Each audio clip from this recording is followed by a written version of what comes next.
All right, today we are cracking open the fundamental rulebook for the entire universe. We're talking about three simple but seriously profound laws that explain how and why everything moves, from a planet zipping around the sun to, the phone you might be holding right now. And it all kicks off with one basic question.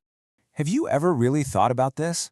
I mean, why does the soccer ball you kick eventually just roll to a stop, but a satellite way up in space can keep orbiting the Earth for decades with no engine? What are the rules of the road here? This is a question that stumped some of the greatest minds for centuries, right up until Isaac Newton finally laid it all out. And these rules are, of course, what we now call Newton's laws of motion. You can think of them as the absolute bedrock of classical mechanics. That's the physics that describes pretty much everything we can see and touch in our everyday lives. For hundreds of years, these laws have been our guide to making sense of the physical world. Now here's what's so cool, the big idea that links all three laws together. See, before Newton, pretty much everyone thought that to keep something moving, you needed to constantly apply a force. But Newton just completely flipped that on its head. He realized that forces don't keep things moving, they change how they move. An object will only speed up, slow down, or change direction. In other words, accelerate, if there's some kind of outside force pushing or pulling on it. So let's start with that default setting, right? The first law is all about what happens when there are no forces in the mix. This is the famous law of inertia. So what's that really saying? It's actually super simple. An object just wants to keep doing whatever it's already doing. If it's just sitting there, it's going to stay put. If it's cruising along at a steady speed in a straight line, it's going to keep doing that forever, really, unless some other force comes along and messes with it. Think about it like this. A book on a table isn't just going to spontaneously fly into the air. Of course not. It stays at rest. And that satellite we talked about, well, out in the vacuum of space, there's no air to slow it down, so it just keeps on going, staying in motion around the Earth. Both of those are perfect examples of inertia, an object's built-in resistance to changing whatever it's doing. Okay, so if the first law is the do-nothing rule, the second law is where all the action is. This is the one that tells us exactly what happens when a force is applied. And this brings us to probably the most famous equation in all of physics. Force equals mass times acceleration. F equals ma. So what even is a force? In the simplest terms, it's a push or a pull. That's it. It's what you do when you shove a box, it's what gravity does to keep your feet on the ground, and it's what a magnet does to a paperclip. A force is an agent of change. Now don't get hung up on the formula, because F equal ma is really just telling a story about a relationship, and it tells us two things that honestly you already know. First, if you push on something harder, more force, it's going to speed up faster, more acceleration. Simple. But second, if you use that same amount of force on something with more mass, it's going to accelerate less. Mass is basically a measure of an object's inertia, how much it resists being accelerated. This is totally intuitive, right? If you give a bicycle a good shove, it takes off pretty quickly. But now try to give a car that exact same shove. It's going to barely budge, if at all.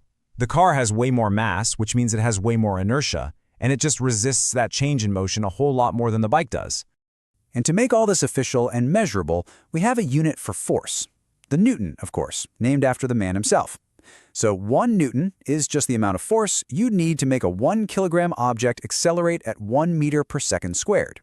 It just gives us a solid, concrete way to talk about all these pushes and pulls. Okay, so we know what happens with no forces. We know what happens with a force. But the third law reveals this kind of hidden truth. Forces are never lonely. They always, and I mean always, come in pairs. You've probably heard this a million times. For every action, there is an equal and opposite reaction. What that really means is if you push on a wall, the wall is, at that exact same instant, pushing back on you with the exact same amount of force. It's always a two-way street. And honestly, there's no better example of this than a rocket launch. It's incredible. The rocket engine applies a massive downward force on all that hot gas. That's the action. And in return, the hot gas applies an equal and opposite upward force on the rocket. And that's the reaction. It's that reaction force that literally lifts that giant machine off the ground and into space. So how do these three laws actually play together in the real world? Because they're not just three separate ideas floating around. They come together to form this one incredibly powerful system for understanding and predicting motion. When physicists want to figure out what's going on in a system, they follow this pretty simple process. First, they pick one object they care about, let's say a ball falling through the air. Second, they identify every single force acting on just that ball, so you've got gravity pulling it down and air resistance pushing up. And finally, they just apply the 3 laws to those forces. It's a method to the madness, turning a really complex situation into a solvable puzzle. So let's try it with this system. We've got a monkey and a package connected by a rope. First, let's just look at the monkey. 2 forces are acting on it, gravity pulling it down and the tension in the rope pulling it up. Okay, now let's look at just the package. Same 2 forces, gravity down, tension up. But since the package has more mass, the force of gravity on it is stronger. So there's a net downward force on the package, and it accelerates down. Now that same tension is pulling up on the monkey, and since that tension is now stronger than the monkey's weight, the net force on the monkey is upward, so it accelerates up. By looking at each piece separately, the laws tell us exactly how the whole system is going to move. And that is the beauty of this whole thing. You've got inertia, you've got the F equals ma relationship, and you've got action-reaction. Just those 3 simple laws, and they combine to create this single, incredibly powerful framework that lets us understand the whole intricate dance of motion that's happening all around us, all the time. But I am going to leave you with a classic puzzle to chew on.